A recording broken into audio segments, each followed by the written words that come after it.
என்னடா ரெம்ப சோகமா இருக்க. நான் வேலை பாக்குற இடத்துல பிரச்சனடா. எப்ப என்ன வேலைய விட்டு தூக்குவான்னு தெரியல. தப்பு பண்றவன் நல்ல நிலைமையில தான் இருக்கான். நேர்மையா வேலை பாக்குற நம்ம தான் ஏமாளி.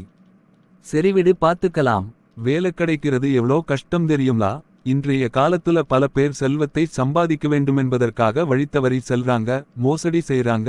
அவர்களுக்கு கொஞ்சம் கூட இரையச்சமே இருக்க மாட்டேங்கி. அவங்களுக்கு செல்வம்தான் முக்கியமாயிருக்கு. அது ஹராமான வழில வந்தாலும் அவங்களுக்கு அத பத்தி கவலை இல்ல.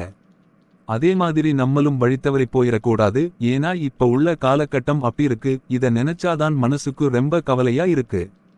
இன்றைய காலத்துல செல்வமும் ரொம்ப முக்கியமாயிருக்கு. அத ஹலாலா சம்பாதிக்கணும். குடும்பத்துக்கான செலவை நிறைவேற்றும் அளவுக்காவது செல்வம் வேணும். நம்ம சுயமரியாதையை இழந்து மத்தவங்க முன்னாடி கையேந்தும் நிலைமையும் ஏற்பட்டுறக்கூடாது. அடே, இதுக்கு போயா இட்டிக்கவலப்படுற.